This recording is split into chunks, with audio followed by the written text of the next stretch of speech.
2026 సంవత్సరం. రెండవ రాశి వృషభ రాశి. తుల వృషభయోర్భృగు. తులా వృషభ రాశులకి శుక్రుడు అధిపతి. అటువంటి శుక్రుడు 9ంట లక్ష్మీ స్థానంలో శుక్రుడు ఉన్నాడు. శుక్రుడు చాలా బాగున్నాడు. అయితే మనం ఎప్పుడు కూడా ఏం చేయాలి, జ్యోతిష్యం ద్వారా కానీ మనం అనుకునేది కూడా ఎట్లా ఉండాలి అంటే, ముందు మంచి అనేది చూసుకోవడం అవసరం. ఈ మంచి అనేది చూసుకోవాలంటే ఈ రాశి వాళ్ళకి, మరి వృషభ రాశికి ఏకాదశంలో శని ఉన్నాడు. ఈ వృషభ రాశి ఎట్లా ఉంటుందంటే, కృత్తిక 2, 3, 4 పాదాలు, రోహిణి 4 పాదాలు, మృగశిర 2 పాదాలు. ఈ వృషభ రాశికి, ఈ నక్షత్రాలకి వృషభ రాశి వస్తుంది. ఈ వృషభ రాశికి 30 సంవత్సరాలకు కానీ శని ఏకాదశాన్ని రాడు. మొన్న మార్చి 30వ తారీఖుకి శని ఏకాదశంలోకి వచ్చాడు. ఈ ఏకాదశంలో వచ్చినటువంటి శనిని మీరు చక్కగా ఉపయోగించుకోవాల్సి వస్తుంది. అయితే ఈ రాశి వాళ్ళకి మిగతా గ్రహాలు ఉపయోగించకపోయినా శని ఎటువంటి వాడంటే, నీవు చేసిన పాప పుణ్యాల ద్వారా నీకు ఉపయోగపడతాడు. మరి దీన్ని నీవు సరిగా ఏకాదశంలో ఉన్న శనిని ఉపయోగించుకోదలుచుకుంటే ఏమవుతుందంటే, ముందు మిగతా గ్రహాలు ఎట్లా ఉన్నాయి, డేట్ ఆఫ్ బర్త్ ద్వారా జాతకం ఎట్లా ఉంది, ఇవన్నీ కూడా చాలా అవసరం. అయితే ఈ ఏకాదశంలో ఉన్నటువంటి శని ఏముండదండి. చిన్న ఉదాహరణ చెబుతాను. ఈ శని వీడికి బాగాలేదనుకోండి, వాడు గుడ్డివాడు కర్రట నేల మీద కొట్టుకుంటూ వెళ్తూ ఉంటాడు. అదే వీడు కళ్ళు లేకుండా పోతున్నాడే, నేను ఈ చివరి దాకా, ఈ రోడ్డు చివరి దాకా, ఈ సందు చివరి దాకా నేను కళ్ళు మూసుకొని పోతాను, మరి నేను పోగలుగుతాను లేదు చూస్తాను అని కళ్ళున్నవాడేమో కళ్ళు మూసుకొని పోయినాడు, కళ్ళు లేనివాడేమో కర్ర కొట్టుకుంటూ పోయినాడు. భగవంతుడు ఏం చేశాడంటే పరీక్ష చేశాట. వీడికి అతి తెలివితేటలు పుట్టినాయి. కళ్ళు ఉన్నవాడు కళ్ళు మూసుకొని నిపోతాను అనుకుంటాడు, కళ్ళు లేనివాడు కర్ర కొట్టుకుంటూ జ్ఞాననేత్రంతో వెళ్తున్నాడు. చూద్దామని ఒక బంగారం మూట పరమేశ్వరుడు పడేసేట. పడేస్తే వీడు కర్ర ఇట్లా ఆనించుకుంటూ పోతుంటే కర్రకి మూట తగిలింది. వీడేం చేశాడు, ఆ మూట భుజాన్ని తీసుకున్నాడు, చంకలో పెట్టుకున్నాడు. వీడు బయలుదేరాడు. వీడేమో ఈ అతి తెలివి గల వాడు ఏం చేశాడు, కళ్ళు మూసుకొని ఆ మూట పక్క నుంచి వెళ్ళిపోయినాడు. మరి అది వాడికి కూడా ఏకాదశంలో శని, గుడ్డివాడికి కూడా ఏకాదశంలో శని, కళ్ళున్నవాడికి కూడా ఏకాదశంలో శని. ఈ కళ్ళున్నవాడు పాపం చేసుకున్నాడు, కళ్ళు లేనివాడు పుణ్యం చేసుకున్నాడు. పూర్వజన్మలో పాపం చేసుకోవడం చేత వీడికి కళ్ళు పోయినాయి. ఈ జన్మలో ఆ పాపం నివృత్తి అయింది కాబట్టి వీడికి ఆ బంగారం మూట దొరికింది. కళ్ళున్నవాడు కళ్ళు మూసుకొని పోయి ఆ మూటను దొరకకుండా పోగొట్టుకొని వెళ్ళాడు. ఇటువంటి పాప పుణ్యాల విచక్షణ కావాలి అంటే ఏకాదశిలో శని ఉన్నవాడు ఖచ్చితంగా ఇక్కడి నుంచి దాదాపు 2 సంవత్సరాలు ఏకాదశిలో శని ఉంటాడు. ఈ 2 సంవత్సరాలు మీరు పొందేటువంటి లాభం జీవితంలో ఎప్పుడు పొందనటువంటి లాభం పొందేటువంటి సమయం ఈ వృషభ రాశికి ఏకాదశ శని. ఈ శనిని ఉపయోగించుకోవాలనుకుంటే డేట్ ఆఫ్ బర్త్ ద్వారా కానీ హస్త సాముద్రిక ద్వారా కానీ తప్పనిసరిగా మీ జాతకం చూపించుకోవాలి. అయితే దీనికి వచ్చే సమస్య ఏంటంటే, ద్వితీయంలో గురువు ఉన్నాడు. ఈ ద్వితీయంలో ఉన్న గురువు వల్ల వచ్చే నష్టం ఏమిటా అంటే, ద్వాదశాస్తమ జన్మస్థం శని అంగారకో గురువు కుర్వంతి ప్రాణ సందేహం స్థానచలనం నరక్షయం. ఏకాదశంలో ద్వితీయంలో ఉన్నటువంటి గురువు వల్ల జ్ఞానాన్ని ఇచ్చేవాడు. ఆ జ్ఞానాన్ని పోగొట్టుకొని నువ్వేం చేసావు, కళ్ళు మూసుకొని వెళ్ళావు. దానివల్ల నీకు రావాల్సిందే రాకుండా పోయింది, ఉన్నదేమో ఖర్చు అయిపోతుంది. ఈ ద్వితీయంలో శని ఖర్చుదారుడు.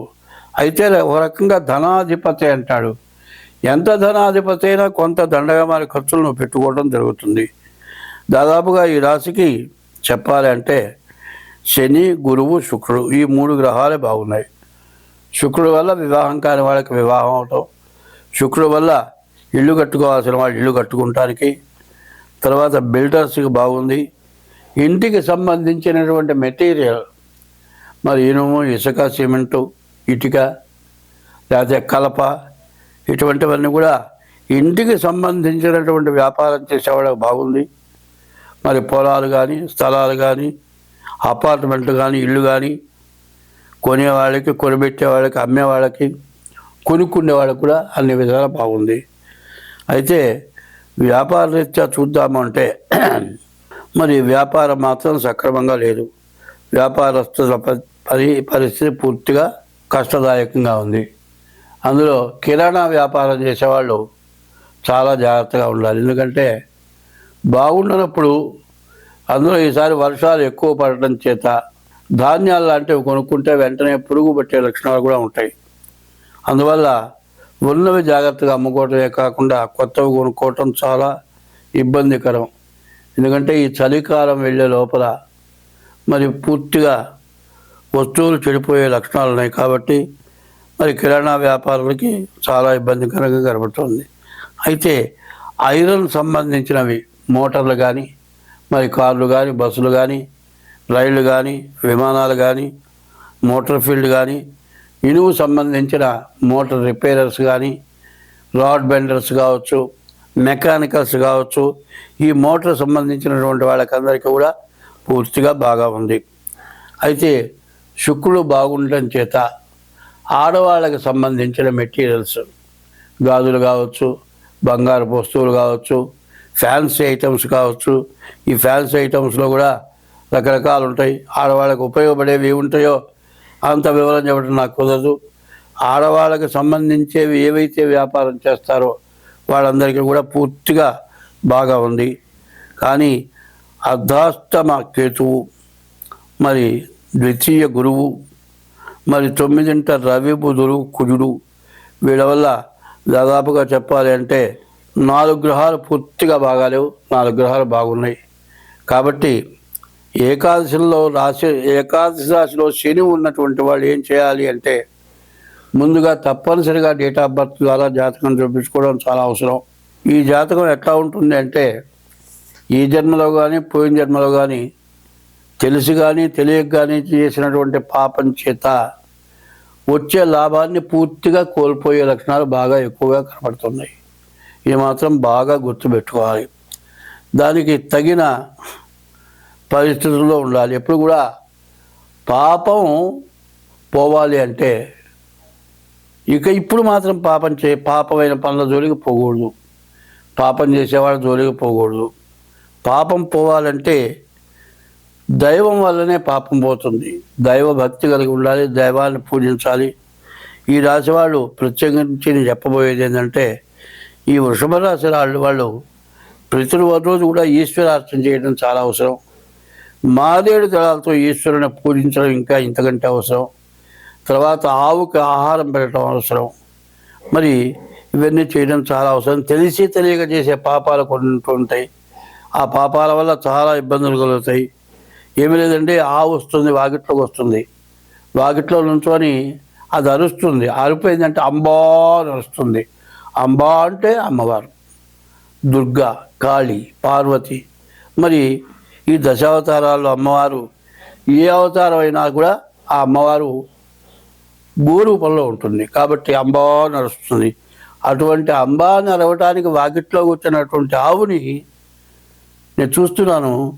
కర్ర తీసుకొని కొట్టిన దెబ్బ ఎముక విరిగిపోయే దెబ్బ కొట్టాడు. 2 రోజుల క్రితమే చూసేది.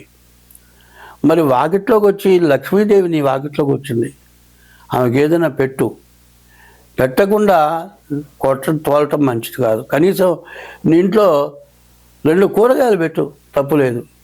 అట్లా ఏదోటి ఆహారం పెట్టాలి. లేదు ఆమె కాస్త పశురాజు బుట్టు పెట్టు. ఇట్లాంటి పనులు చేయాలి. గడపలోకి వచ్చిన ఆవు ఏదో చేస్తుందని చాలా ఇబ్బంది పెట్టడం చాలా తప్పు. పైన ఇప్పుడు ఏం చేస్తున్నారంటే ప్రకాశం జిల్లా వాళ్ళు ఆవులను పెంచుతారు. ఆవులు ఉంటాయండి, వాళ్ళని ఎంత ప్రేమగా పెంచుతున్నారంటే వాళ్ళ గురించి ఈసారి బాగా చెప్పాలని నాకు కోరిక పుట్టింది. వాళ్ళు వస్తారు, ఇదిగో ఆశీర్వదించు అంటే కాలు ఎత్తట్ట చూపిస్తుందండి. ఆశీర్వదించామంట తలకాయ తిప్పుతుందండి. చిన్న దూడలు ఉంటాయి, పో లోపలికి పో, అమ్మగారింట్లోకి పో అంటాడు వాడు. సరాసరి మెట్లెక్కి లోపలికి వచ్చేస్తుంది. పడుకో, ఆ మంచం మీద పడుకుంటుంది. ఇన్ని రకాల మాటలు చెబితే పో షేక్ హ్యాండ్ చేయి పెడితే చేతిలో కాలు పెడుతుంది. ఇన్ని మాటలు వాడు చెప్పాడంటే వాడు చెప్పింది గొప్ప కాదు, భగవంతుడు దానికి ఆ మహాలక్ష్మికి జ్ఞానం ఇచ్చాడు. మీ పాపాలు సర్వం పోవాలి అంటే గోవుల్లో ఒంగోలు జాతి ఆవులు చాలా విశేషమైన ఆవులు, బాగా ఎత్తుంటాయి ఆవులు. ఆ ఆవులకి ఆహారం పెట్టాలి. గంగిగోవు పాలు గంటెడైనను చాలు అన్నారు. ఆవు పాలు, అటువంటి ఆవు గిద్ద పాల కంటే ఇవ్వదండి. చూడటానికి రూపం మనం నుంచొని చెయ్యెత్తితే అందానంత ఎత్తుంటుంది. ప్రకాశం జిల్లా ఒంగోలావు అంటారు. ఆ ఒంగోలావు చెయ్యెత్తితే కూడా అందదు, కానీ మనకు అరగిద్ద పాలు ఇస్తుంది. దూడకు మాత్రం కడుపు నిండా పాలిస్తుంది. అటువంటి గోవులు కనీసం వాటిని తీసుకొని అమ్మ పెట్టండి అని అడుక్కుంటున్నారు. వాళ్ళ ఆవులను చూడండి ఎంత బలంగా ఉంటాయో పాపం. వాళ్ళు చాలా బలంగా పెంచుతారు. దాని మెళ్ళో గజ్జెలు వేస్తారు, గజ్జెలు గడగడ మోగుతూ ఉంటాయి. ఇట్లాంటి ఆవులు మీ గడపలోకి వస్తున్నాయి. వాటికి మహాపాపం ఉన్న వాళ్ళంతా కూడా ఆవుకి ఆహారం పెట్టండి. ఇది చాలా అవసరం. వాళ్ళు బతుకుతున్నారు, దాన్ని బతికిస్తున్నారు. కాబట్టి ఈ వృషభ రాశి వాళ్ళు ముందు గోపూజ, గోవుకు ఆహారం పెట్టడం చాలా మంచిది. ఇట్లా ఎవరైతే చేస్తారో ఈ వృషభ రాశి వాళ్ళకి చాలా బాగా కలిసి వస్తుంది. ఇంకా కాకుండా డేట్ ఆఫ్ బర్త్ ద్వారా జాతకం చూపించుకోండి. ఇంకేమైనా దోషాలు ఉంటే పోతాయి. మీరు అన్ని విధాలు బాగుంటారు. స్వస్తి.